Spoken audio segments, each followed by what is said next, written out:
திருமணத்திற்கு முக்கியமாக இருக்கக்கூடிய குளமுறை கிழக்கு படலம் முடிச்சு அந்த கார்முக படலம்னு சொல்லக்கூடிய படலத்திலே வில்லை ராமன் முறித்து விட்டு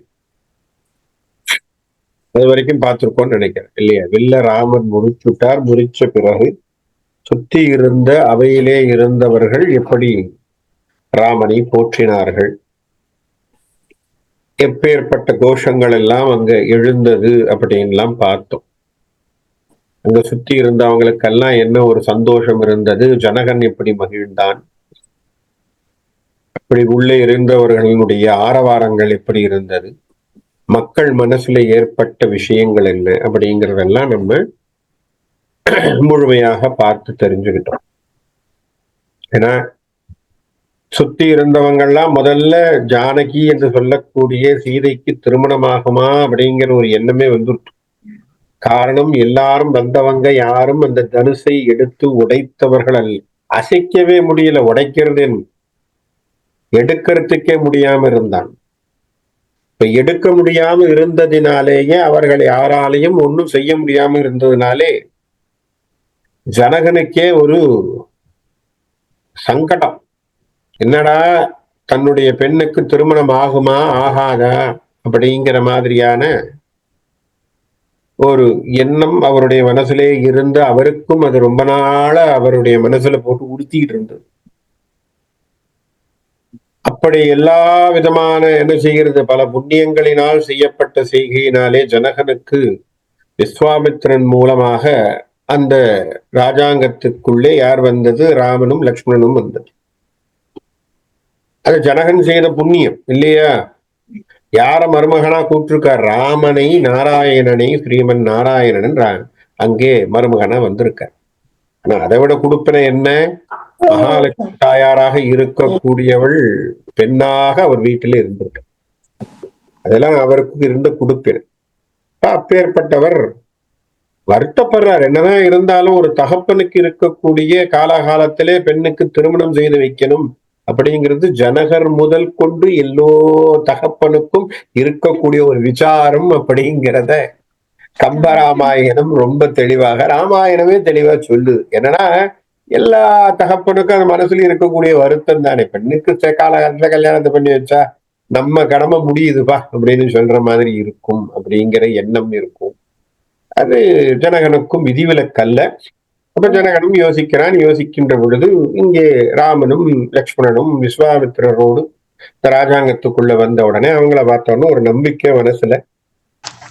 உடனே வில்ல கொண்டு வந்து காட்ட சொல்றார். வில்ல எத்தனை பேர் கொண்டு வராங்க அதெல்லாம் அருமையான வர்ணனைகள் சொல்லப்பட்டது. பண்ண உடனே ராமனை விஸ்வாமித்திரர் அப்படி ஓகே அப்படிங்கிறார். குருவினிடத்திலே அவர் அருளாசி வாங்கிக்கிட்டு போய் அந்த வில்லை எடுத்தார் என்று சொல்றதை விட எடுத்தது கண்டனன், இற்றது கேட்டனன் என்று கம்பன் ஒரு வார்த்தையை போட்டான். என்ன பண்ணாங்க? எல்லாரும் அவர் எடுத்ததை பார்த்தாங்க. அதுக்கப்புறம் என்ன நடந்ததுன்னு தெரியல. உடஞ்சது மட்டும்தான் சத்தம் காதுல விழுந்தது. அப்ப எடுத்தது கண்டனன், இற்றது கேட்டனன். அதெல்லாம் முடிஞ்சது. முடிஞ்ச பிறகு சுத்தி இருந்தவர்களுக்கெல்லாம் ஒரே குஷி, ஆரவாரம். ஏன்னா எல்லாரும் எதிர்பார்த்த விஷயம் அது. பொதுமக்கள் எல்லாம் ஓடி வந்து பாக்குறாங்க. பார்த்து அவரை ஆரவாரித்து எல்லாரும் வந்து சந்தோஷப்பட்டு மேலிருந்து வானுலகத்தில் இருக்கக்கூடியவர்கள் தேவர்கள் எல்லாரும் அவருக்கு பூமாரி புரிந்து இல்லையா, ஒவ்வொருத்தரும் ஒவ்வொரு விதமாக போல அவரை பாராட்டினார்கள் என்றெல்லாம் வந்து அழகாக கம்பன் பேசுறான். தயரதன் புதல்வன் என்பார், தாமரை கண்ணன் என்பார், புயல் இவன் மேனி என்பார், பூவையே பொருவும் என்பார், மயல் உடைத்து உலகம் என்பார், மானிடன் அல்லன் என்பார், கயல் பொறு கடலுள் வைக்கும் கடவுளே காணும் என்பார். அப்படி எல்லாரும் அப்படி அந்த அளவுக்கு வியந்து வியந்து வியந்து ஒருத்தர் சொல்றான், அப்பா இவர் யார் தெரியுமா, இவர் யார் தெரியுமா, இவர் யார் தெரியுமா, தசரதன் புள்ளப்பா. என்னத்தான் சொன்னா, பாத்தியா பாத்தியா அந்த பையனுடைய கண்ணை பாரு, அவ்வளவு பெருசா அழகா இருக்கு பார், தாமரை கண்ணன். இதுல இருந்து என்ன தெரியுது? பொதுமக்கள் ஒருத்தனுடைய பெயர் புகழை மட்டுமல்ல அவருடைய பிசிக்கல் நேச்சரையும் பார்க்க ஆரம்பிச்சிருக்காங்க. அந்த காலத்திலேயே புரியுது. இல்லையா? ராமனுடைய கண்களின் மீது பல வசீகரங்கரங்கள் இருந்திருக்கு. வசீகரிக்கக்கூடிய கண்ணாக ராமனுடைய கண் பிரதிபலித்தது என்பது தெரியும். அப்ப தாமரை கண்ணன். சிலர் என்ன சொல்றாங்க, புயல் பாய்வம் மேனி என்ன சும்மா வாப்பா அப்படி புயல் மாதிரி இருக்கு. புயல்னா கம்பன் என்ன சொல்றான், புயல்னா நம்ம ஏதோ காத்து மழைன்னு நினைக்கப்படாதான். புயல்னா கருமேகம்னு சொல்றான். சரியா? கருமேகம். ஏன்னா கருமையான நிறம் தானே, கரிய நிறத்தினுடையவன், கரிய நிறச் செம்மல். அப்போ கருமேகமாக இருக்கக்கூடியது. இன்னொருத்தர் சொல்றார், பூவையே பொருவும் என்பார். அப்படின்னா காயாம்பூ என்று சொல்றார். அதை போன்று ஒத்திருக்கக்கூடிய நிறத்தை உடையவன். இன்னொருத்தன் சொல்றான், அப்ப மனுஷனா இருக்க முடியாது. சாதாரண மனுஷனா இருந்தா வில்ல தூக்க முடியுமா? இல்லையா? இன்னொருத்தர் சொல்றான், அவர் மனுஷனா இருக்க முடியாது, தெய்வீகமா தான் இருக்க முடியும். ஏன்னா எத்தனை பேர்கள் ஒரு நிமிஷம் கூட அசைக்க கூட முடியல. இவர் என்ன பாக்குறதுக்கு சின்ன பையனா இருக்கான், தூக்கி வச்சு டபால் உடச்சு விட்டான். என்னப்பா மனுஷன் இல்ல, அது ஏதோ வேற ஒரு தெய்வீக பிறவி, மானிடன் அல்லன் என்பன். கயல் பொறு கடலுள் வைக்கும் கப்ளே என்பன். கயல் மீன்களை உடைய பார்க்கடலிலே தங்கி இருக்கக்கூடிய திருமாலே என்று சொல்லக்கூடியவர்களும் இருந்தார்கள். கம்பராமாயணத்துலத்தான் பொதுமக்கள் கூட ஜனகதேசத்திலே மிதிலை மாநகரத்திலே இருக்கக்கூடிய மக்கள் கூட இவன் திருமால் என்கின்ற உணர்வை தரக்கூடிய அம்சத்தை கண்டார்கள் அப்படின்னு போய். அதுதான் வித்தியாசம் வால்மீகிக்கும் கம்பனுக்கும் உள்ள வித்தியாசம். வால்மீகியிலே எந்த இடத்திலும் ராமனை மக்கள் திருமாலாக நினைத்தது இல்லை. காரணம், அந்த மாதிரியான விஷயங்கள் அவர் காட்டல. அந்த மாதிரியான சுற்று எங்கேயுமே வரல, எக்ஸப்ட் ஒருத்தர் 2 பேரை தவிர. அவங்கதான் இவர் திருமால் அப்படிங்கிற ஒரு எண்ணமும் திருமால் என்கின்ற அவதாரத்தினுடைய குறிப்பும் அவர்களுக்கு தெரிந்தது. விஸ்வாமித்திரருக்கு தெரியும், வசிஷ்டருக்கு தெரியும். ஆனால் கம்பன்ல பாருங்க, பார்க்கின்றவர்கள் கூட இவன் திருமாலோ என்று சொல்லக்கூடிய ஒரு எண்ணம் வரக்கூடிய தொனி ஏற்படும். அத கம்பன் பதிவு செய்யறான் இல்லையா? அப்ப என்ன அர்த்தம்? காலங்கள் வருகின்ற பொழுது நாராயணன் என்று சொல்லக்கூடிய ஒரு கடவுளுக்கு அவருடைய பராக்கிரமம் என்பது, அப்போ மனிதர்கள் அப்படின்னு சொல்லக்கூடியவர்கள் மனதிலே அந்த புராணமானது மிக ஆழமாக பதிந்திருக்க வேண்டும். அப்பனா என்ன அர்த்தம்? மிதிலை மாநகரத்திலே இருக்கக்கூடிய மக்களுக்கு விஷ்ணு புராணம் சரியா தெரிஞ்சிருக்கணும்.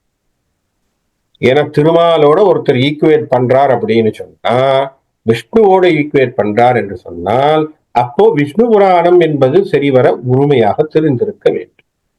அப்பத்தானே ஒரு பராக்கிரமசாலியை நீங்க சொல்லுவீங்க. இப்போ திடீர்னு ஒருத்தர் ஒரு பணக்காரனை பார்த்த உடனே நம்ம என்ன சொல்றோம்?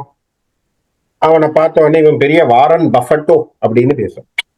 உதாரணத்துக்கு சொல்றேன்னு வச்சு, இவன் பெரிய வாரன் பஃபட்டோ இல்ல இலன் மாஸ்கோ அப்படின்னு நம்ம சொல்றோம்னா, நான் என்ன கேள்வி கேட்கிறேன், அவன் யாருன்னு தெரிஞ்சாதானே சார் நீங்க அந்த கம்பேரிசனை கொடுப்பீங்க? தெரியாம ஒருத்தனை சொல்லுவீங்களா? ஒரு கோடீஸ்வரனை இன்னொருத்தனோட கம்பேர் பண்றீங்க அப்படின்னு சொன்னா, அந்த கோடீஸ்வரனை பற்றி உங்களுக்கு ஒரு கருத்து தெரிஞ்சிருக்கணும், அல்லது அவனை பற்றியான ஒரு குறிப்பு தெரிஞ்சிருக்கணும், அல்லது அவனுடைய சமாச்சாரங்கள் ஏதோ தெரிஞ்சிருந்தா தானே அவனை இவனோட ஈக்குவேட் பண்ண முடியும்.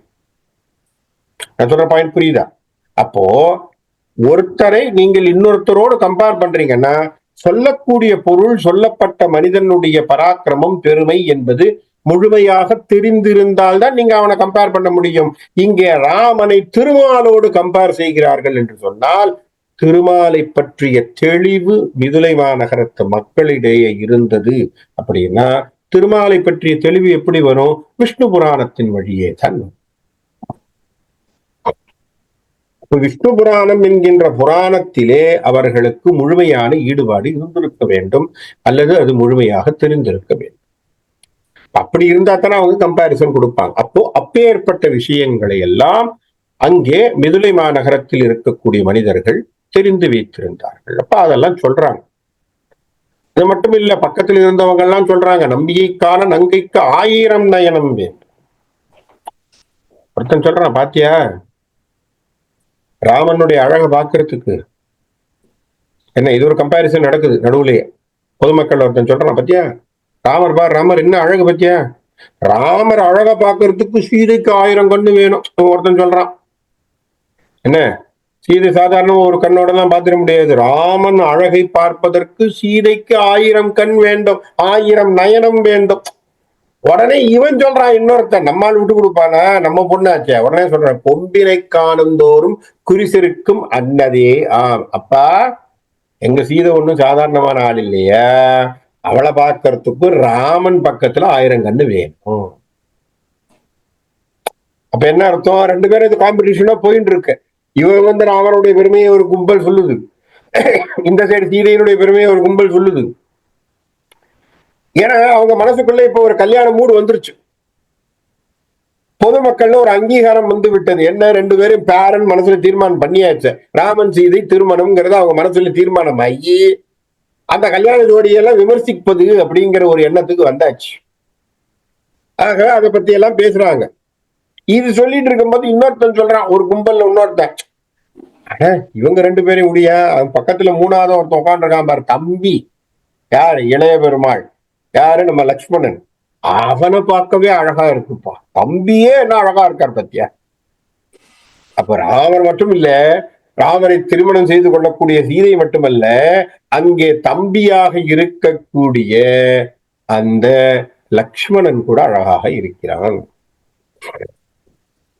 இப்படியெல்லாம் வந்து பண்ணிட்டு இருக்கும்போது இன்னொருத்தர் சொல்றான், இதெல்லாம் சொல்லிட்டு இருக்கோம், பக்கத்துல ஒருத்தன் சொல்றான், அப்பா அதெல்லாம் சரிப்பா, ராமரை சரி லக்ஷ்மணரை சொல்லி சீத்தையை பத்தி பேசுற சரி, இது நடக்கிறதுக்கு உதவுனது யாரு, விஸ்வாமித்திரர் இல்லையா. இந்நகரில் முனிவனை இறஞ்சும் எம்பர், இந்நகரில் தந்த முனிவரை.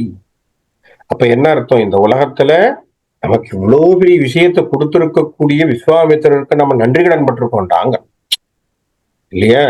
ஏன்னா அவர் இல்லைன்னா அங்க ராமர் வந்திருக்க வழி இல்லையே, ராமர் வரலன்னா சீதை திருமணங்கள்ங்கிறது நடக்க வழி இல்லையா. இது நடக்காம இல்லாம இருக்கிறதை தடுப்பதற்கு அப்படிலாம் நடந்திருக்கும், ஆனால் விஸ்வாமித்திரனால தான் நடந்தது. ஆகவே விஸ்வாமித்திரருக்கும் வாழ்த்துக்கள் அப்படின்னு பேசுறப்போ பொதுமக்களுடைய கருத்துக்களை அழகாக கம்பன் பதிவு செய்யறாங்க. நிறைய விஷயங்கள் நீங்க பாத்தீங்கன்னா கம்பன்ல எனக்கு ரொம்ப பிடிச்சது என்னன்னா, ஆடியன்ஸோட ஆடியன்ஸா இருந்து அதை பதிவு செய்வான். நீங்க பாத்தீங்கன்னா அப்ப கிட்டத்தட்ட என்னன்னா, அவன் வந்து அந்த மிதிலை மாநகரத்துல ஒரு ஆடியனா இருந்து மக்கள் பேசுறதுல காதுல கேட்டு அதை எழுதுவதை போல் அவனுடைய கவிதை நடைகள் எழுதியிருக்கிறான் என்று சொன்னால், அதுதான் அவன் எடுத்திருக்கக்கூடிய ரோல். கம்பனுக்கு அது கைவந்த கலையா இருந்திருக்கு. எப்படின்னா, சட்டுன்னு தன்னை ராமனா மாத்துவான், சட்டுன்னு தன்னை லக்ஷ்மணனா மாத்திக்குவான், சட்டுன்னு வால்லியா மாத்திக்கிறான், சட்டுன்னு ராவணேஸ்வரனா மாறுறான். இந்த காட்சி அமைப்புகளில் எப்படி தன்னை மாற்றிக்கொண்டு அவன் கவிதைகளை எழுதுகிறான் என்று சொல்வதனாலே தான் அவன் கவி சக்கரவர்த்திங்கிற ஒரு அந்தஸ்து அவனுக்கு கிடைச்சிருக்கு. இது சாதாரணமா அப்படி எழுதிட முடியாது. ஏன்னா unless you are visionary you cannot do that. யோசிச்சு பாருங்க, நம்ம வந்து ஒரு ஆங்கிள் தான் நம்மளால் பார்ப்போம். ஒரு ஸ்பீச்சே பேசுறோம் அல்லது ஒரு சமாதானத்தை பேசுறோம்னா we will exhibit from one angle. நம்மளால ஒரு பக்கத்துல இருந்து தான் பேச முடியும் மோஸ்ட் ஆஃப் இட். இப்போ ஒரு லாயர் ஒருத்தர் வாதாடுறார் அப்படின்னு சொன்னா என்ன வாதாடுவார், அவர் ஏதாவது தெரிஞ்ச ஒரு பக்கத்துல இருந்தாலே சார் வாதாட முடியும், 2 பக்கத்தை வச்சுட்டு வாதாட முடியுமா, பண்ண முடியும். அந்த பக்கத்து ஓட்டையை வச்சுப்பான், இந்த பக்கத்துல இவனுடைய நியாயத்தை பேசுவான், அவ்வளவுதான் சொல்லுவோம் இல்லையா. ஆனால் கம்பனுக்கு எப்பேற்பட்ட ஒரு கலை இருந்திருக்கு பாருங்க, இதைத்தான் நம்ம பாராட்டணும். என்ன அப்படின்னா, கதாபாத்திரத்தோடு கதாபாத்திரமாக தன்னை மாற்றிக்கொண்டு மாற்றிக்கொண்டு மாற்றிக்கொண்டு எழுதுறான்னா எப்பேற்பட்ட கலையா இருக்கும். சீதையா ஒரு நிமிஷம் எழுதுறான், சீதையை வந்து அவளுக்கு வாழ்த்து சொல்லக்கூடிய தோழியா மாதிரி எழுதுறானே சார், அது எப்படி நடக்குது, அதுதான் வியப்பு. அதுதான் கம்பன்ல இருக்கக்கூடிய வியப்பே அதுதான். நீங்க இந்த ஆங்கிள் சீதையினுடைய ஆங்கிள் பார்த்துக்கிட்டே வந்தீங்கன்னு வைங்க, சட்டுன்னு பார்த்தா தோழி ஓடி வருவா. அவருக்கு சொல்ல போறோம், இதை வரப்போகுது பின்னாடி. அந்த தோழி ஓடி வந்து சீதையிடத்திலே நடந்த விஷயத்தை சொல்வது. அந்த இடத்துல அந்த தோழியாக மாறி போய் கம்பன் பேசுறான். அப்ப எப்படி அவனுடைய ஒரு ஒரு சுபாவத்தை மாற்றிக்கொண்டு அவனால் எழுத முடியுது அப்படின்னா அதுதான் வியப்பா இருக்கு. அதுதான் கம்பனுடைய மேன்மைக்கு காரணம். இப்ப இந்த விஷயங்கள் எல்லாம் இந்த அரண்மனையில நடந்துகிட்டு இருக்கு. இப்ப கதாநாயகிக்கு வருவோம். நம்மள அப்படியே கம்பன் சீதை இடத்துல மாத்துற. சீதை என்ன பண்ணிட்டு இருக்கா? எனக்கு தெரியணும் இல்லையா? கதாநாயகன் வில்ல உடைச்சிட்டார். அங்க எல்லாரும் போற்றுதலுக்குரியதாக அங்க பேசியாச்சு. கதாநாயகி என்ன பண்றா? உடனே சீனை கட் பண்ணி இந்த பக்கம் தூக்குறோம். கம்பன் காட்டுறான். இப்போ அங்கே சீதை இருக்கா. சீதை என்னவா இருக்கா? நேத்து தெருவுல நடந்த ஒருத்தரை பார்த்து காதல் கொண்டு இருக்கிறாள் இல்லையா? முதல் நாள் என்ன ஆச்சு? ஒருத்தர் அப்படி நடந்து வந்தார். இந்த அம்மா மேல உபரிகள் இருந்து பார்த்தாங்க. மேலிருந்து கீழே அவள் பார்த்தாள். கீழிருந்து ராமன் மேலே பார்த்தான். கண்ணோடு கண்ணினை நோக்கி, அண்ணலும் நோக்கினாள் அவளும் நோக்கினாள்ங்கிற வார்த்தையெல்லாம் பார்த்தோம். அப்ப ரெண்டு பேரும் பார்த்துக்கிட்டோம். பார்த்த விஷயங்கள்ல ரெண்டு பேருக்கும் ஒரு காதல் நோயானது உருவானது. அதை பற்றியான விவரங்கள் எல்லாம் சீதை மனதிலே ராமனை பற்றியான ஒரு எண்ணங்களை அவள் மனசுல ஏற்பட்டதை முதல்ல ஒரு பாடல்கள் எல்லாம் சொல்லிட்டார். அப்போ சீதை ராமனை பார்த்து ராமன் மீது மையல் கொண்டு காதல் கொண்ட விஷயங்களை பேசுனது போலே ராமன் மனதிலும் சீதையினுடைய உருவகம் ஏற்பட்டது. அவளை பற்றியான எண்ணங்கள் வந்தது இல்லையா? அதுக்கு ராமன் சொன்ன சவால் என்ன? ராமன் அருமையான ஒரு வார்த்தையை சொன்னார் இல்லையா? என்ன சொன்னார்? நான் தப்பு நினைக்க மாட்டேன் சொன்னாரா? நான் தப்பா நினைக்க மாட்டேன். என் மனதில் அந்த பெண் வருகிறாள் என்று சொன்னால் அது தவறாக இருக்காது. அவள் கண்டிப்பாக கன்னிப்பெண்ணாகத்தான் இருக்க வேண்டும். ஆகவே நான் அவளை திருமணம் செய்து கொள்ளத்தான் எனக்கு காதல் ஏற்பட்டதுன்னு நினைச்சிட்டேன். அப்போ ராமனுடைய மனசுல சீதையினுடைய தெளிவு இருக்கு. சீதையினுடைய மனசுல ராமன் முழுமையாக இருக்கிறான். இந்த நினைப்போடு சீதையினுடைய ஒரு சமாச்சாரத்துக்கு வருவோம். சீதை இப்ப என்ன பண்றா? இற்று இவன் இன்னது ஆக மதியோடும் எள்ளி நீங்கி பெற்று உயிர் பின்னும் காணும் ஆசையால் சிறிது பெற்று சிற்றிடை பெரிய கொங்கை செயறிய கரிய வாழ் கண் பொன் தொடி மடந்தைக்கு அப்பால் உற்றது புகழுற்றோம். ஜனகனுடைய அரசவையிலே நடந்த இந்த நிகழ்ச்சி இப்படி நடந்து கொண்டிருக்க இரவு நேரத்திலே சந்திரனோடு மதியோடு எள்ளி நீங்கி அங்க போய் என்ன பண்றா? இரவு கழிந்து அந்த குமாரனை ராமனை மறுபடியும் மறுபடியும் மறுபடியும் நினைத்து அவனை காண வேண்டும் என்கின்ற ஆசையினாலே ஆர்வத்தினாலே அவள் எப்பொழுதும் அவனுடைய சிந்தனையிலே இருந்து கொண்டு அதற்காக உயிரை அப்படி புடிச்சுக்கிட்டு இருக்கிற மாதிரி இருக்காளாம். யாரு? திரும்பவும் ராமனை பார்க்க வேண்டும் என்கின்ற எண்ணத்திலே அவள் உட்கார்ந்து கொண்டிருக்கிறாள். இப்ப இப்படி ஒரு சமாச்சாரம் இருக்கு அவளுக்கு. அந்த இடத்துல என்ன நடக்குது? ஊசல் ஆடு உயிரினோடும் உருகு பூம் பள்ளி நீங்கி பாசிலை மகளிர் சூழ போய் ஒரு பழிக்கு மாட காஸ் இல் தாமரையின் பொய்கை சந்திரகாந்தம் இன்ற சீதநீர் தெளித்த மென்பூஞ்செங்கையை அரிதின் சேர்ந்தாள். சீதைக்கு முன்னாடி இருந்த மலர்படுகை அவ என்ன பண்றா? அதை விட்டுட்டு தாமர தடாகை ஒண்ணு இருக்கு. அங்க வந்து தாமரை நிறைந்த குளம் இருக்கும். அந்த குளத்திலே போய் இறங்கி அந்த சந்திரகாந்த கல்லினுடைய ஒரு ஒரு ஒளிச்சம் படுகின்ற அந்த குளத்திலே போய் அதுல சிரமப்பட்டு சேர்ந்து இருக்கா. அதெல்லாம் போய் நிக்கிறா. எங்க போனாலும் அவளுக்கு ராமனுடைய ஒரு நினைப்போடு அவள் இருக்கிறாள். ஏன்னா மனசுல அவளுக்கு ராமன் முழுமையாக இருக்கிறான். ராமனை சேர வேண்டும் என்கின்ற எண்ணம் அவள் மனதிலே இருக்கு. அப்படியான ஒரு இடத்திலே அவள் இருந்து கொண்டு இருக்கிறாள். இதை பற்றியான சில வர்ணனைகள் கம்பன் எழுதுறான்.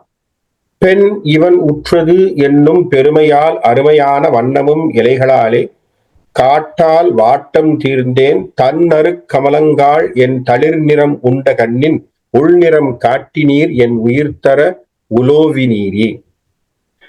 அங்க என்ன ஆகுது அப்படின்னா, ராமனுடைய நிறத்தை கண்களும் தாமரை காட்டி நின்றதை.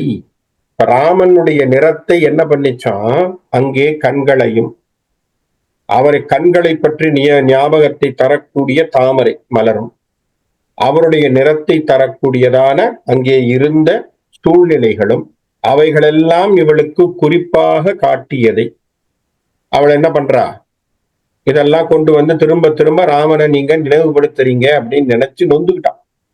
அங்கே இருந்து இயற்கை சூழல்கள் எல்லாம் அவளுக்கு என்ன பண்ணுது, திரும்ப திரும்ப ராமனை பற்றியான நினைவுகளை கொண்டு வந்து கொடுத்து கொண்டே இருக்கிறது. அதனால அவன் என்ன செய்யறாளாம், சுத்தி இருந்த இயற்கையை கூட பழித்து பேசுகிறாள். என்ன போப்பா திரும்ப திரும்ப அவனையே ஞாபகப்படுத்திட்டு இருக்கேன் அப்படிங்கிற மாதிரி. இப்ப இந்த இடத்துல நம்ம வந்து என்ன அப்படின்னா, நான் திரும்ப திரும்ப சொல்றது ஒண்ணுதான், காமத்தின் மிகுதியாக இந்த கவிதையை பார்க்க கூடாது. புரியுதா? எல்லா இடத்திலும் ராமனை நீக்கமர பார்த்தாள் என்று சொன்னாள். சீதையின் மனதிலே ராமனின் மீது இருந்த பக்தி, அதுதான் முழுமை. அந்த பக்தியினுடைய பரவசத்திலே அவளுக்கு பரமன் எல்லா இடத்திலும் இருப்பதை அவள் உணர்கிறாள், இல்லையா? அதனாலதான் நம்ம கிருஷ்ணரை பார்த்த மாத்திரத்திலே பாரதி சொல்லக்கூடிய விஷயத்தை நம்ம மேலிருந்து பார்த்தோம்னா ஏதோ கிருஷ்ணரை வந்து ஒரு ஜென்ரலா ஏதோ பாடிட்டு இருக்கார் அப்படிங்கிற மாதிரிதான் சொல்லும். ஆனா உண்மையாகவே காக்கை சிறகினிலே நந்தலாலான் இந்தன் கரிய நிறம் தோன்றுதடா நந்தலாலான் பாடம் போடும். அது என்ன காதல்ல பாடுறாரா, பக்தியில பாடுறாரா, பரவசத்துல பாடுறாரா என்று சொன்னால், பரமனை அவர் எல்லா நிலையிலும் உணர்ந்ததினாலே பாடும். பார்க்கிற பொருள் எல்லாம் பரமனாக பார்க்கிறார், இல்லையா? இலைய பாக்குறாரு, நெருப்ப பாக்குறாரு, நெருப்புக்குள்ள கையை விட்டு பாக்குறாரு, எல்லாம் பார்த்தா பைத்தியக்காரத்தனமா இருக்கும். பாரதியார் அப்படிதானே சொல்லுவோம். பாரதிக்கு பேரே பைத்தியக்கார கவிஞன் தான் பேரு. ஆமா, அவன் பேரே அதுதான். என்ன காரணம்னா, அவன் இப்படி எல்லாம் பண்ணிருக்காரு. தீக்குள் விரலை விட்டால் நந்தலாலா நின்னை தீண்டும் இன்பம் தோன்றுதானே. அவையா தீக்குள்ள கை விடுவான்? தீக்குள் விரலை விட்டால் நந்தலாலா நின்னை தீண்டும் இன்பம் தோன்றுதடா நந்தலாலான்னு ஒருத்தன் சொல்றான்னா அவனை யூஸ்வலா நம்ம என்ன சொல்லுவாயே, பைத்தியன்டான்றோம்.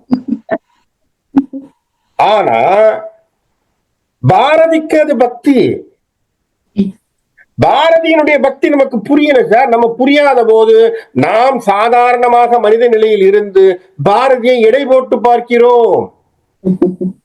பிரச்சனையே அதுதானே. மகான்களை நம்மளால புரிஞ்சுக்க முடியல. காரணம் என்ன? நான் நம்ம நிலையில இருந்து பார்த்துட்டு இருக்கோம். நான் என்ன எதிர்பார்க்கிறேனோ அது போலத்தான் அவரையும் எதிர்பார்க்கணும்னு நினைக்கிறோம். எனக்கு 7 மணி ஆச்சுன்னா தட்டுல இட்லியும் தோசையும் வரணும், அது போலயே நான் வாழ்க்கையை வாழ்ந்திருக்கிறேங்கிற மாதிரியே நான் மகான நினைச்சேன்னா, என் மனசுல எனக்கு வேண்டிய ஒரு சட்ட பேண்ட தான் நான் போட்டு சுத்துவேன்ங்கிற மாதிரியா மகான நம்ம ஈக்குவேட் பண்ணிக்கிட்டோம்னா, ஈக்குவேட் பண்றதுதான் தப்பு. ஏன்னா சித்த புருஷர்களும் மகான்களும் நம்முடைய நினைவுக்கும் நம்முடைய ஒரு சிந்தனைக்கும் அப்பாற்பட்டு இருப்பவர்கள். அவர்கள் செய்கைகள் நம்மளால புரியாது. இந்த இடத்திலே நான் அதைத்தான் ஈக்குவேட் பண்ணுவேன். சீதையும் ராமனின் மீது சித்தத்தோடு இருந்ததுனாலே காணுகின்ற பொருள்கள் அத்தனையும் ராமனாக தெரிந்தார். அவளுக்கு எல்லாமே ராமனா இருக்கு. அந்த தாமரையை பார்த்தா அவருடைய கண்ணு தெரியுது, தண்டை பார்த்தா அவர் கால் தெரியுது. புரியுதா?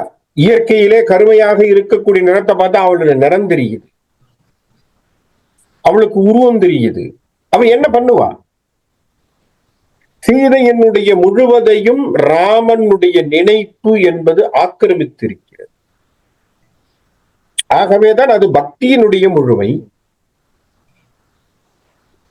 அப்பதானே சொல்றோம், ராமரை எப்படி சார் அனுபவிக்கணும்னா சீதை கண்ணோட்டத்தோட தான் ராமர் அனுபவிக்க. புரியுதா? ராமரை நம்ம வெளியிலிருந்து பார்த்தா சரியா வராது. ராமரை அனுபவிக்க வேண்டும் என்று சொன்னால் சீதையாக நீ மாறினால் ராமனை அனுபவிக்க.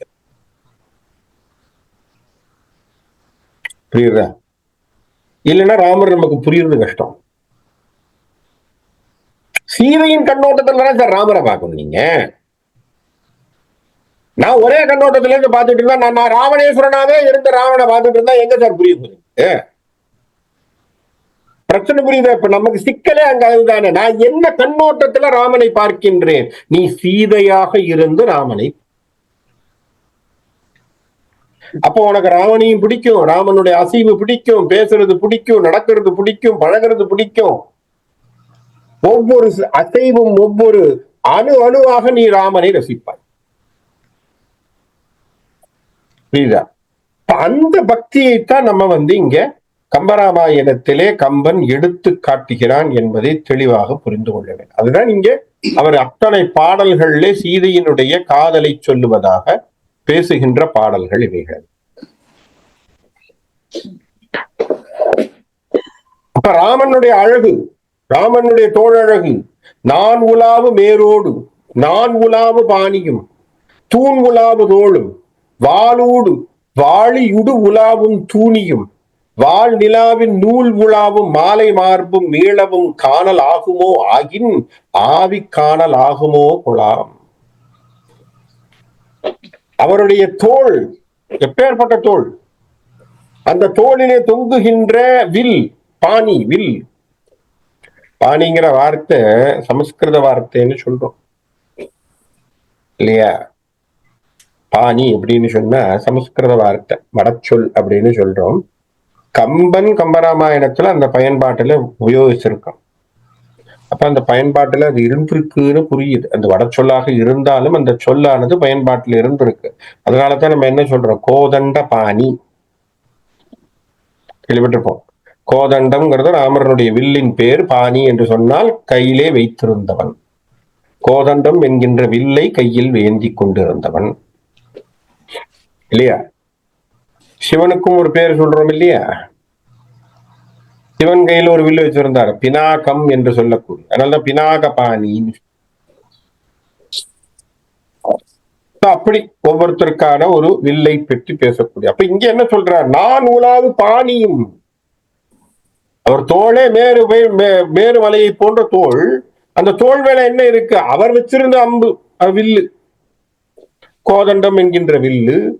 தூண் உலாவு தோளும், தூணை போன்ற ஒத்த தோள்களும், வாளியூடு உலாவும் தூணியும். அம்பார் துணின்னு சொல்லக்கூடிய இந்த அம்புகள் எல்லாம் சேகரிக்கக்கூடிய ஒரு சின்ன இது வச்சிருப்பாங்க, பார்த்திருப்போம் இல்லையா? அந்த காலத்துல பின்னாடி அங்கிருந்து அம்பு எடுத்து அவங்க சண்டை போடுவாங்க. அது தூணியும். வால் நிலாவும் நூல் உலாவும் மாலை மார்பும். அவருடைய கழுத்திலே அவர் போற்றிருந்த முப்புரி நூல் என்று சொல்லக்கூடிய நூல், அது உலாவுகின்ற மார்பு. சத்திரியனுக்கும் அந்த காலத்துல பூணல் உண்டு. நான் ஏற்கனவே சொல்லியிருக்கேன், 3 பேருக்கும் உண்டு. சத்திரியர்களுக்கும், பிராமணர்களுக்கும், வைஷ்யர்களுக்கும் உண்டு. அவங்க சந்தியாவந்தனம் பண்ணணும், அவர்களுக்கு நீர்க்கடன் உண்டு. அப்ப இங்கே சத்திரியன மரபுல வந்ததுனாலே அவனுக்கு பூணல் போட்டிருக்கார், அது தெரியுது. மீளவும் காணல் ஆகுமோ, திரும்பி நான் எப்ப பார்க்க போறேங்கிறா சீதை.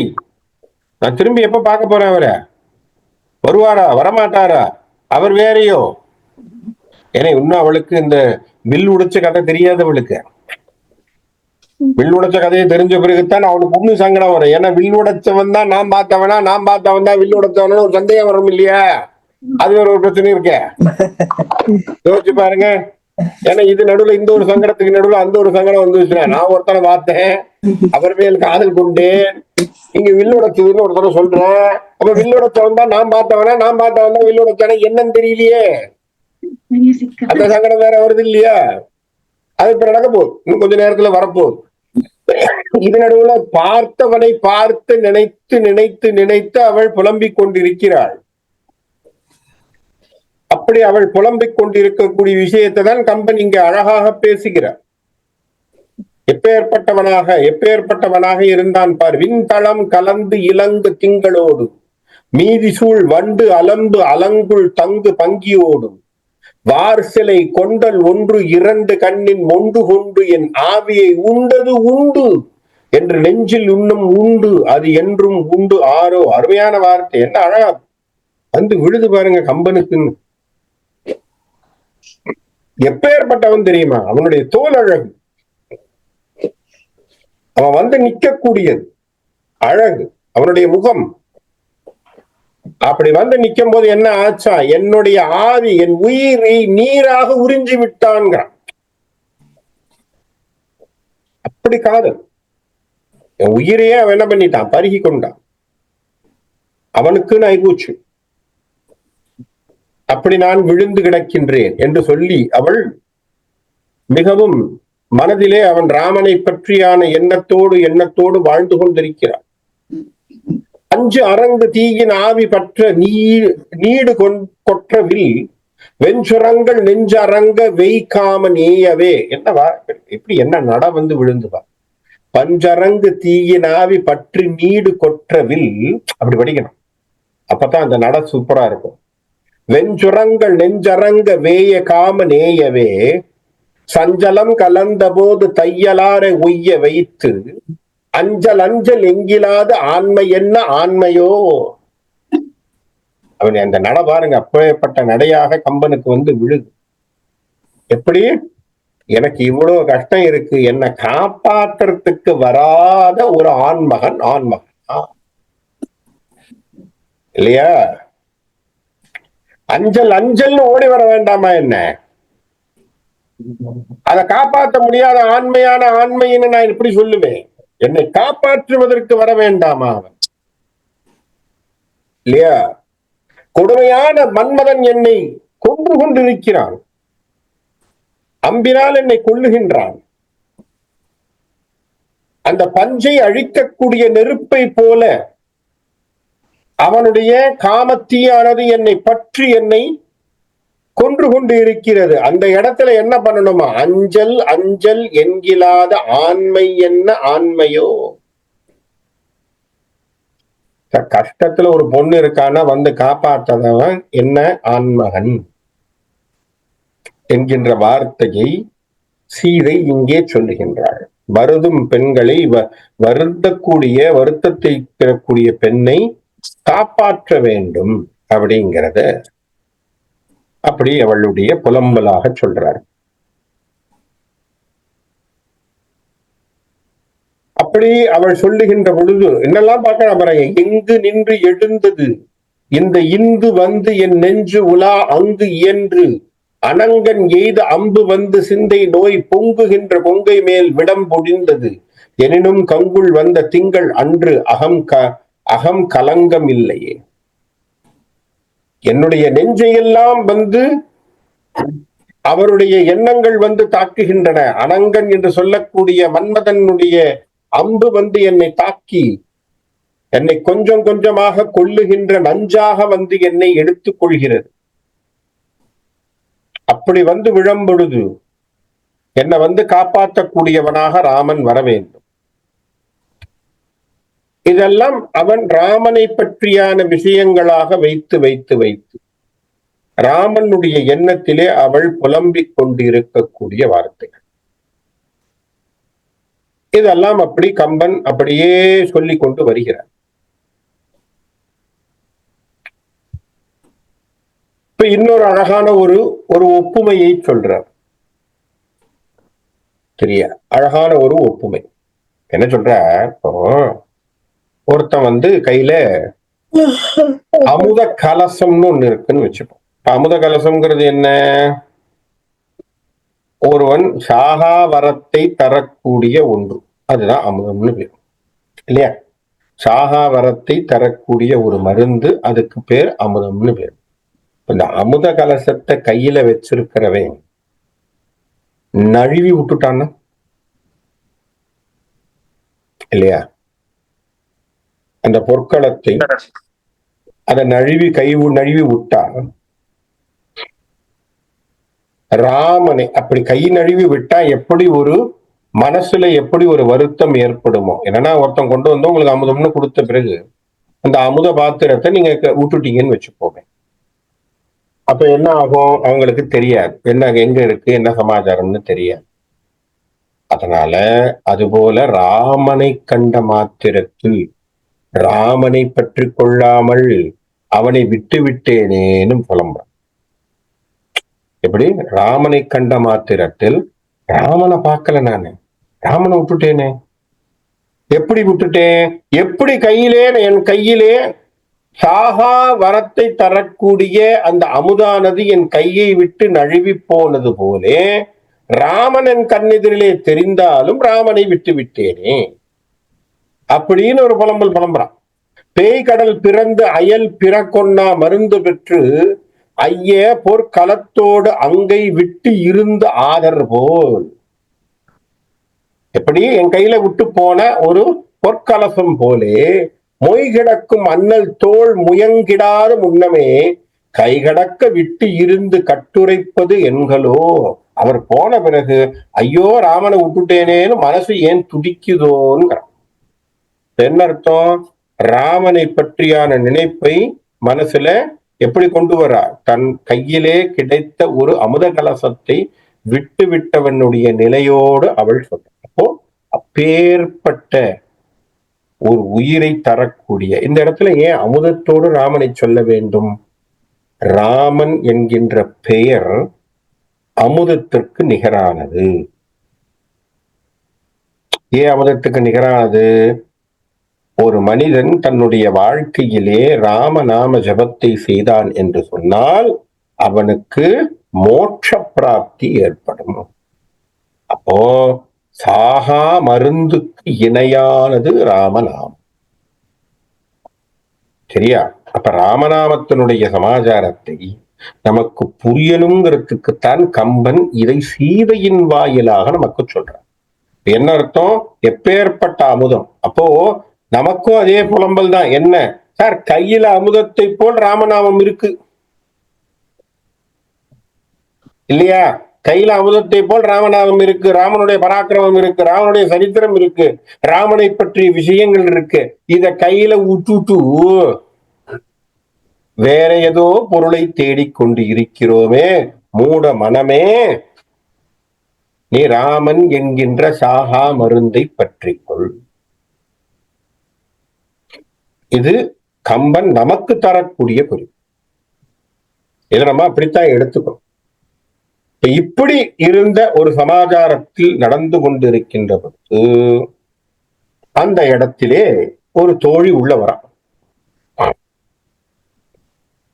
வடங்களும் குழைகளும் வானவில்லிட தொடர்ந்த பூங்கலைகளும் சூழலும் சோர்தர நுடங்கிய மின் என நொய்தின் எய்தினாள் நெடு தடங்கிடந்த கண் நீலமாலையே.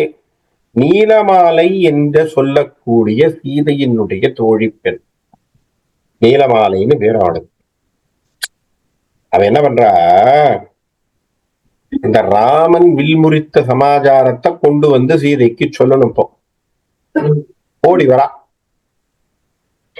என்ன அவ ஓடி வந்த சமாச்சாரத்தை இங்க பேசுறார். எப்படி இருந்திருக்கா அப்படின்னா, பெரிய தடாகத்திலே, பெரிய தடாகம் என்று சொன்னால் பெரிய குளத்திலே குவளை என்று சொல்லக்கூடிய மலரினை ஒத்த கண்களை உடையவள், கழுத்திலே நிறைய ஆரங்கள் அப்படின்னா மாலைகள் எல்லாம் போட்டிருக்கா, காதணி குழலிகள் அப்படின்னா காதுல காதணிக்கக்கூடிய காதில இருக்கக்கூடிய தோடு அதெல்லாம் போட்டிருக்கா, வானவில்லை போல் பல நிறங்கள் வீசவும் அந்த உடைகள் மலர்கள் அணிந்த கூந்தலோடு ஓடி வந்து அவ என்ன பண்றா? விரைவாக ஓடி வருகிறாள். அவள் பேர் என்ன? அவள் பேர் நீலமாலை என்று பேர். வந்தவன் என்ன பண்றா அப்படிங்கிறத கம்பன் இங்க சுட்டாக சொல்றான். அழகான வார்த்தை, அழகான பாட்டு. வந்தவளுக்கு ஒரு சந்தோஷம் பாருங்க. சந்தோஷமான செய்தியை சொல்றதும் எப்படிங்கிறதுக்கு கம்பன் அந்த நீலமாலையாக தான் மாறி இருக்கிறான்ங்கிறதுக்கு இங்க இந்த இடம் தான் நமக்கு இந்த பாட்டுல நமக்கு ஒரு குறிப்பு. வந்தவன் என்ன செய்யறா? வந்து அடி வணங்கிலல். ஓ, சீதை வந்து எஜமானி, சீதை உட்காந்துருக்கா, இவ தோழி பெண் அப்படின்னு சொன்னா என்ன பண்ணணும்? ஓடி வந்தவ சீதையை வணங்கணுமா இல்லையா? அதான யூஸ்வலி ப்ரொசீஜர். உள்ளுக்குள்ள வரீங்க, ராஜா உட்காந்துருக்கான், இல்ல ராணி உட்காந்துருக்கா, இல்ல யுவராணி உட்காந்துருக்கா, ரைட்? அப்ப ஓடி வந்து என்ன செய்யணும்? ராணிக்கு வணக்கம், இல்லைன்னா வணக்கம்மா, நமஸ்காரம் ஏதாவது சொல்லணுமா இல்லையா? வந்தவள் சீதையின் அடியை வணங்கவில்லை. வழங்கும் ஓதையாள், அந்தமில் உவகையாள், ஆடிப்பாடினாள். வந்தவ உடனே சந்தோஷமா குதிக்கிறான். எப்படி இருக்கும் பாருங்க. சீதை உட்கார்ந்து இருக்கா ராமனுடைய நினைப்புல. வந்தவன் என்ன பண்ற? ஆரவாரம் செய்யறாளாம். வழங்கும் ஓதையாள், ஓதையாள்னா ஆரவாரம் செய்வது. எல்லையில்லா மகிழ்ச்சி உவகை, பேசும்போதே சிரிக்கிறா. புன்முறுவல் செய்வது மட்டுமல்ல, மகிழ்ச்சினா அப்படி ஒரு உண்மையான மகிழ்ச்சி அவள் மனசுல. சொல்லக்கூடிய வார்த்தைகள் கூட வரவில்லை, அப்படி சந்தோஷத்துல குதிக்கிறா. ஆடி பாடினாள், சந்தோஷத்துல குதிக்கிறா, ஆடுறா, பாடுறா. பிந்தையுள் மகிழ்ச்சியும் புகுந்த சேதியும் சுந்தரி சொல் என தொழுது சொல்வாள். இப்ப இவ்வளவு சமாச்சாரம் பண்ண உடனே சீதை கேட்கிறா, எப்பா என்ன இவ்வளவு மகிழ்ச்சி உனக்கு? வந்த செய்தியை சொல், என்னத்துக்காக வந்திருக்க அதை சொல்லு அப்படின்னு இவ சீதை அவளை கூப்பிட்டு நின்னு கேட்கிறான். அப்ப அவள் சொல்றான் வார்த்தையை பாருங்க. என்ன வார்த்தைகள் எல்லாம் கம்பனுக்கு வந்து விழுதுங்கிறது இதுதான் கம்பனுடைய கவியினுடைய ஒரு தன்மையை தெரியும். கயரத துரகமாக கடலன் கல்வியன், கயரத துரகமாக கடலன் கல்வியன், தயரதன் என்னும் பெயர் தனி செல் நேமியன், புயல் பொழி தடக்கையன் புதல்வன் பூங்கனை, மயல் விளை மதனர்க்கு வடிவு மேன்மையான். கயரதம், கயரதம்னா யானையும் தேரும். கயம்னா யானை, அது தேர். துரகம் குதிரை. யானை, தேர், குதிரை. கடலன், கடல் போல கொண்டவன். ஆனா அந்த காலத்துல தசரதன் இடத்திலே இருந்த படைபலம் தெரிய வரும் இல்லையா சார்? 1 2 இல்ல சார், கடல் மாதிரி வச்சிருந்தான். என்ன வச்சிருந்தான்? தேர்ப்படை, யானைப்படை, குதிரைப்படை. படம் யோசிச்சு பாருங்க. அவனுக்கு எவ்வளவு, அப்ப கடல் மாதிரி இருந்தனா அந்த அளவுக்கு மாபெரும் சேனையை வைத்திருக்க வேண்டும் அவன். கடலாக கொண்டவன், கல்வியான், பெரும் கல்வியிலே மேம்பட்டவன். தயரதனுக்கு நல்ல அறிவு. தயரதன் என்னும் பெயர் தனி செல் நேமியான். அவன் பேர் என்ன? அவன் பேரு தயரதன். அவன் பெரும் மன்னன், சக்கரவர்த்தி. புயல் பொழி தடக்கையான், சரியா? மேகம் மழை பொழிவது போல் செல்வம் பொழிகின்ற நீண்ட கையை உடையவன். இதெல்லாம் சொல்லி ஒரு வார்த்தை சொன்னான், புதல்வன். அப்படின்னா என்ன அர்த்தம்? தயரதனுடைய மகன்.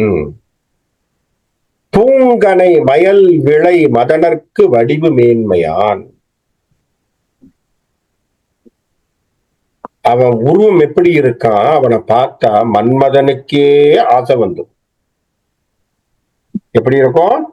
மன்மதனுக்கே ஆசை வரக்கூடிய அளவுக்கு அவனுடைய வடிவழகு அப்படின்னு அந்த நீலமாலை சொல்கிறார். இந்த இடத்துல முதல் வார்த்தை தசரதனுடைய மாண்பை பேசினார். தசரதனுடைய மாண்பை சொல்லி அவர் எப்பேற்பட்டவர், அவருக்கு எப்பேற்பட்ட படைகள் இருந்தது, அவருடைய புதல்வன். இப்போ ராமனை பற்றி பேசப் போகிறாள். மராமரம் இவை என வலிய தோழினான், அரா அணை அமலன் என்று அயிர்க்கும் ஆற்றலான், இராமன் என்பது பெயர் இளைய கோவோடும் பராவ அருமுனியோடும் பதிவந்து எய்தினான். எப்பேற்பட்ட தோள்களை உடையவன்? மராமரம் என்கின்ற தோல், மரத்தினை ஒற்ற இருக்கக்கூடிய வன்மையான தோளை உடையவன். அரா அணை அமலன் என்று ஆயிர்க்கும் ஆற்றலான் ஆதிசேஷன் படுக்கையிலே படுத்திருக்கக்கூடிய திருமால்தான் அவதரித்தானோ என்று ஐயுறக்கூடிய ஆற்றலை படைத்தவன். மீண்டும் மீண்டும் பாருங்க, கம்பன் சாதாரணமான மக்களும் கூட திருமால் அவன் என்கின்ற எண்ணத்தை தரக்கூடிய வார்த்தைகளை சொல்லிக் கொண்டு இருந்தார்கள்னு கம்பர் திரும்ப திரும்ப சொல்றதுனால என்ன தெரியுது? எந்த கம்பாரிசனும் அவங்களுக்கு திருமாலோட போயிருக்கு. இது நமக்கு ரொம்ப கிளியரா தெரியுது. அப்ப சாதாரண ஒரு பணிப்பெண், ஒரு வேலை பெண் சொல்றா சார், ஒரு சாதாரணமாக பணியிலே வேலையை செய்யக்கூடிய ஒரு தோழி பேசுறா, என்னன்னு சொல்றா? ஆதிசேஷன் மேல படுத்திருக்கிற திருமாலோன்னு நினைச்சிட்டு இருக்கோம். அவளுக்கு அந்த கதை வரைக்கும் தெரியுதுன்னா, இப்ப விஷ்ணு புராணம் அந்த அளவுக்கு பிரபல்யமே இருந்திருக்கணும், திருமாலை பற்றியான பெருமைகள் தெரிந்திருக்க வேண்டும். அப்ப அந்த எல்லாம் தெரிஞ்சிருக்கு. அப்போ அப்பேற்பட்டவன் ராமன் என்கின்ற பெயரோடு கொண்டவன். அவன் யாரோட வந்திருக்கான்? தம்பியோடு வந்திருக்கான், இளைய கோவோடும். அவன் இளைய கோவோடு என்று சொன்னால் அவனுடைய தம்பியோடும், பராவ அருமுனியோடும், புகழ் தரக்கூடிய விஸ்வாமித்திர முனியோடும் இந்த நகருக்கு வந்திருக்கிறான். அவன் தான் என்ன பண்ணியிருக்கான்? இப்போ இந்த வில்லை வளைத்தவன்.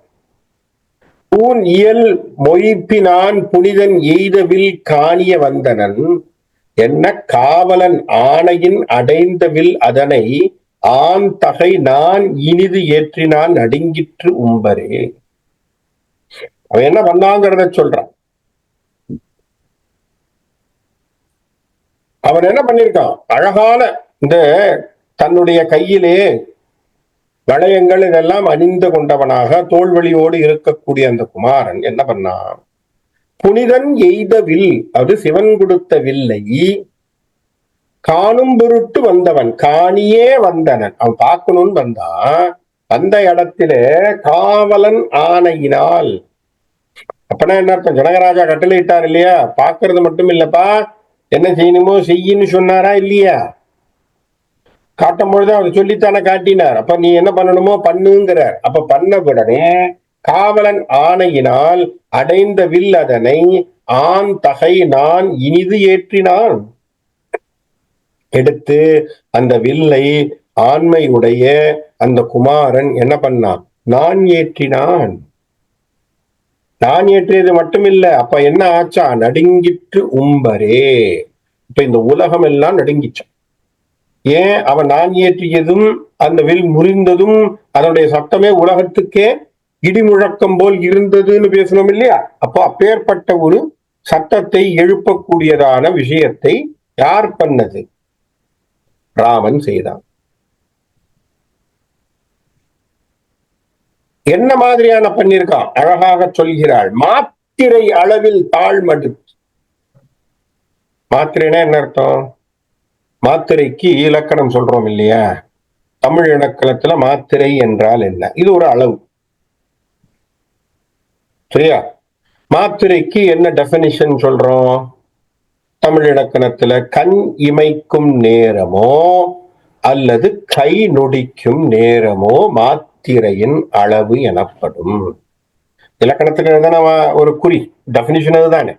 மாத்திரை என்றால் என்ன? மாத்திரைனா ஒரு அளவீடுன்னு சொல்றோமா இல்லையா? ஒரு அளவீடு. அப்படின்னா என்ன அர்த்தம்? ஒரு வார்த்தையை, ஒரு சொல்லை நீங்கள் சொல்கிறீர்கள் என்று சொன்னால் அந்த கண் இமைக்கும் நேரம் வரைக்கும் நீடித்தால் அது ஒரு மாத்திரை. அந்த கண் இமைக்கும் நேரமோ கை நொடிக்கும் நேரமோ அதுல பாதி வந்ததுன்னா அரை மாத்திரை. இருக்கா? இலக்கணத்துல அப்படித்தானே சொல்றோம். மாத்திரை என்று சொன்னால் ரெண்டு நீங்க பாத்தீங்கன்னா உங்களுக்கு தெரியும். இப்ப மாத்திரை என்னது? நெடில்னு சொல்றோம். அப்ப என்ன? நெடிலுக்கு 2 மாத்திரை, குறிலுக்கு 1 மாத்திரை இல்லையா? மெய் எழுத்துக்கு அரை மாத்திரை. இக்கு சொல்லி பிடிக்கிறதுக்குள்ளே நீங்க கொடக்கு போட்டு முடிக்கிறதுக்குள்ளே சொல்லிடுவீங்க. இக்கு இங்கு இச்சு இட்டு சொல்லிடலாம். நீங்க பாத்தீங்கன்னா அரை மாத்திரை. அப்ப அரை மாத்திரைனா என்ன அர்த்தம்? அதுல பாதிதான். இப்ப இது முழுமை வருவதில்லை. அப்போ மாத்திரை என்றால் என்ன? ஒரு கால அளவு, ஒரு கால அளவை சொல்லுவது மாத்திரை. இவன் என்ன சொல்றா? மாத்திரை அளவில் தாழ்மடுத்து. அவன் என்ன பண்ண, அந்த மாத்திரை அந்த நொடி கூட இல்லை சார், அந்த நொடியில கூட அரை நொடின்னு வச்சுக்கீங்களேன், அதுக்குள்ளே என்ன பண்ணிட்டான், டக்குன்னு தூக்கி வில்ல கீழே வச்சு ஒரு காலில் ஒரு அழுத்து அழுத்து உடச்சிட்டார் மனுஷன். முன் பயில் சூத்திரம் இது என தோளின் வாங்கினான். அப்படி அந்த மாத்திரையினுடைய அளவிலே கூட இல்லாத அளவுக்கு அதனுடைய நொடிப்பொழுதிலே அதை எடுத்து ஒரு காலால ஒரு மிதி மிதிச்சு, அதை ஒரு முறிச்சு, அவன் பண்ணிருக்கக்கூடிய சூத்திரங்கள் எல்லாம் அவன் காட்டக்கூடியதாக அவனுடைய தோளிலே காட்டி ஏத்தினார் இமையவர் இழிந்து பூமழை வேத்தவை நடுகுரு முறிந்து வீழ்ந்ததே. இவர் முடிஞ்ச அந்த வில்ல உடைச்ச உடனேயே என்ன ஆச்சான்? தேவலோகத்தில் இருந்து பூமழையானது பொழியப்பட்டது. அவன் மேல் பூமழைகள் விழுந்தன. அப்ப இது ஒரு நிமிஷம் இதை சொன்ன உடனே சீதை மனசுல இப்பதான் சின்ன சஞ்சலம் வரும். என்ன சஞ்சலம் சொல்லுங்க? இப்ப வில்ல ஒருத்தம் உடைச்சிருக்கேன். இப்ப இதுதான் இது சிக்கலான இடம். இப்ப ஜனகன் என்ன சொல்லுவான்? வில்ல உடைச்சவன் தான் கல்யாணம் பண்ணிக்கணும். இப்ப வில்ல உடைச்சவன் யாரு? அப்ப நான் பார்த்தவன் யாரு? இப்ப ஒரு சிக்கல் வருதா? சீதை மனசுல ஒரு சிக்கல், அது தீரணுமே இல்லையா? சீதை மனசுல இப்ப ஒரு சிக்கல் வந்துருச்சு. என்ன வந்துருச்சு? வில்ல உடைச்சவன் ஒருத்தைய சொல்றா, ராமன் ஒரு பேரோட சொல்றா. ஏன்னா அவனுக்கு ராமன்கிற பேர்லாம் தெரியாது. ஏன்னா அவன் முகத்தை தானே சார் பார்த்தா, அவன் முகத்தை தான் பார்த்தான். ராமனை தூரத்துல இருந்து பார்த்தா, ராமனும் கண்ணோடு கண்ணை பார்த்தான். பார்த்த மாத்திரத்திலே காதல் பொங்கியது. காதலிலே இவள் தெளித்திருக்கிறாள். அந்த பார்த்த உருவத்திலே காதல் கொண்டு வாழ்ந்து கொண்டிருக்கிறாள். அவன் பேர் என்ன, ஊர் என்ன, உலக என்னன்னு தெரியாது இவளுக்கு. ஆனா அவளுக்கு தெரிஞ்ச ஒரே அடையாளம் என்ன? ராமனை பார்த்த மாத்திரத்தில் ராமனோடு அவனுக்கு அவனுடைய தம்பி என சொல்லக்கூடிய ஒருவனும் அவனுக்கு முன்னாடி ஒரு முனிவனும் போனார்கள் தெரியும். அவ்வளவுதானே அவளுக்கு அடையாளம். அது தவிர வேற எதுவும் தெரியாது இல்லையா? இப்ப இந்த சிக்கலை தீக்கிறா யாரு? நீலமாலை. எப்படி சொல்றா பாருங்க. கோமுனியுடன் வரு கொண்டல். இதுதான் பிரச்சனை. இது சீதை மனசுல இது ஓடுது. ஆனா அவளுக்கு ஒரு கிளாரிட்டி வரணும். சீதை ஒரு நிமிஷம் துடிக்கிறா. அப்ப நீலமாலை விஷயத்த சொல்லணும். என்ன சொல்றா? இப்ப நான் சொன்ன பத்தியா இந்த ராமனை பத்தி? ஏன்னா அவளும் அன்னைக்கு உபரிகளை நின்னவன். அதை அப்படி யோசிக்கணும். அவ சீதை ராமனை பார்த்ததை அவள் பார்த்திருக்கிறாள். சீதைக்கு ராமன் மீது இருக்கக்கூடிய காதல் இவளுக்கும் தெரியும். என்ன, நீலமாலை மட்டும்தான் அரசவையில் இருந்து ராமன் வில்ல உடைச்சதை பார்த்திருக்கான். அவன் பார்த்த உடனே டாலி பண்ணிட்டான். ஓஹோ, இவர் தான்ப்பா நம்ம நேற்று பார்த்தவர் தான். அதை ஓடி வந்து சீதைக்கு முதல்ல விஷயத்தை சொல்லிவிட்டான். சொன்ன உடனே இந்த அம்மாவுக்கு ஒரே படபடப்பு. ஐயோ, நேற்று பார்த்தவர் தானா இது, இதுதானா அதுங்கிற ஒரு குழப்பத்துக்கு அவ தீர்வு சொல்றா. என்ன சொல்றா? கோமுனியுடன் வருகொண்டல். இப்ப நான் சொன்னேன் இல்லையா, ராமன் பார்த்தான், காலை வச்சான், உடைச்சான். யார் தெரியுமா அவரு? தவ முனிவனோடு வந்தவன். அப்ப சீதைக்கு உடனே மனசுல ஒரு ஆறுதல். அப்பா, நாம பார்த்த ஏதோ ஒன்றை இவள் குறிப்பாக சொல்லிவிட்டாள். அப்போ நம்ம பார்த்த ஆளும் இவ சொல்றதும் ஒண்ணுதான். தாமரை கண்ணினான். அடுத்த குறிப்பு சொல்றா. இவதான் தாமரையை பார்த்து பழித்து கொண்டிருக்கிறாள். என்னன்னு சொல்றா? தாமரையை பார்க்கும் பொழுதெல்லாம் ராமனுடைய கண்ணு ஞாபகம் வருது. ஆகவே தாமரையே நீ போ அப்படின்னு இவ கொஞ்ச நேரத்துக்கு முன்னாடி பழிச்சுக்கிட்டு இருக்கா.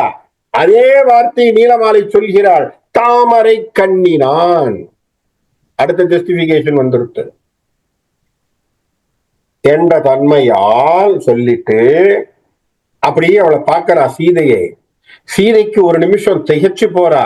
இவ சொன்ன பாயிண்ட் நம்ம மனசுல நினைச்சவனும் அங்க வெளில உடைச்சவன அவனே தானோ அப்படின்னு சொல்லி ஒரு நிமிஷம் அப்படி என்ன சொல்றது, இந்த இடத்துலதான் என்டார்ஸ்மெண்ட்னு ஒரு வார்த்தையை சொல்லுவோம் ஆங்கிலத்திலே. என்டார்ஸ்மெண்ட்னா என்ன அர்த்தம்? ஆமான்னு ஆமோதிக்கணும் இல்லையா?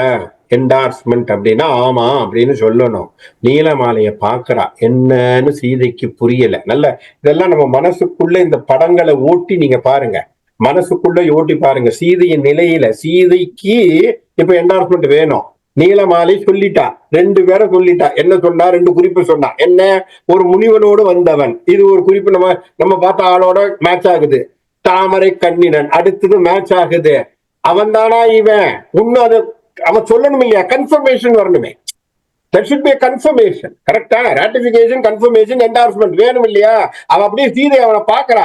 சீதை அவ ஒரு நிமிஷம் அவ என்ன பண்றா? நீலமாலை அவளை பார்த்துட்டு வார்த்தை சொன்னாளா, ஆம் அவனே கொல். போட்டா ஒரு வார்த்தை. என்ன? அவனேதான். எப்ப சீதைக்கு உயிர் வந்தார், அப்பா என்று ஐயம் நீங்கினாள். என்ன இந்த வார்த்தை வேணும்? என்னன்னா இவள் துடிப்பு. நல்ல யோசி, இதுதான் கம்பன் காட்டுகின்ற அற்புதம். இவனுடைய துடிப்பு, சீதையில் இருக்கக்கூடிய காதல் துடிப்பு. அப்ப எதிரில வந்தவன் சொல்றான், ஏதோ ஒரு வார்த்தையை சொல்றான். எவனோ ஒருத்தன் வில்ல உடைச்சிட்டான்னா இவளுக்கு யாருன்னே தெரியாது. ராமன் தெரியாது, தசரதம் புள்ளன் தெரியாது, அவனுக்கு எவ்வளோ படை இருக்குன்னு இவளுக்கு என்ன கதையா தெரியும்? இவன் பார்த்ததெல்லாம் ராமனை தான். அவளுக்கு அப்பங்காரன் தசரதன், தசரதன் நல்லா கல்வி படிச்சிருக்கானா யாருக்கு தெரியும்? அவளுக்கு அதெல்லாம் தெரியாது. அவளுக்கு ராமனை தெரியும், அவ்வளவுதான். ராமனை பற்றி தான் நினைத்து கொண்டிருக்கிறாள். இவ சொல்லக்கூடிய பதில் அவளுக்கு உயிரை தர வேண்டும். ஆகவே அவள் என்ன சொன்னாள்? ஆம் அவனே கொல் என்று ஐயம் நீக்கினாள். வாம மேகலையினுள் வளர்ந்தது அல்குடலே. அப்படி சொன்ன உடனே அப்படியே அவளுக்கு சந்தோஷம். கொஞ்சம் கொஞ்சமாக சந்தேகம் நீங்கி சீதைக்கு மனதிற்குள்ளே ஒரு சந்தோஷம் ஏற்பட்டது. அப்படிங்கிற விஷயத்தை கம்பன் பேசுகின்றான். இப்படி வில்லுடைச்ச ராமனை பற்றியும் சீதைக்கு தெரிந்து, வில்லை உடைத்த ராமன்தான் தான் முன்னாள் கண்டவன் என்கின்ற ஒரு தகைமையும் சொல்லி அவளுக்கு ஒரு நம்பிக்கையும் ஊட்டிய பிறகு சீதையினுடைய ஒரு பரவசத்துக்கும் சீதையினுடைய ஒரு சந்தோஷத்துக்கும் நமக்கு சொல்ல வேண்டாம். இனி அடுத்தது நம்ம பார்க்க போறது சீதைக்கும் ராமனுக்கும் ஏற்படக்கூடிய திருமணங்கள். அதுக்கு யார் யாரெல்லாம் வரப்போறாங்க, என்னென்ன விதமான விஷயங்கள் எல்லாம் நடந்திருக்கு, அப்படியெல்லாம் அதெல்லாம் சொல்லி அவைகளை கொண்டு வரக்கூடிய ஒரு படலமாக இந்த படலம் மீண்டும் திருமணத்திலே கொண்டு போய் முடிந்து அது பரசுராமனுடைய கர்வபங்கம்னு சொல்லக்கூடிய இடத்துல கொண்டு போய் முடிக்கும் பாலகாண்டம். அப்படி இந்த பாலகாண்டம்ங்கிறது ஒரு அருமையான ஒரு பகுப்பை தொகுப்பை, இயற்கை காட்சிகளை, காதல் காட்சிகளை நமக்கு நயத்தோடு கம்பன் எழுதிய விஷயங்கள் இந்த பாலகாண்டத்துல இருக்கு. பாலகாண்டம் ஒரு அருமையான ஒரு அடித்தளம் அதுக்கு. ஏன்னா ராமன் சீதையினுடைய இணைவு இல்லேன்னு சொன்னா கதை நகராது.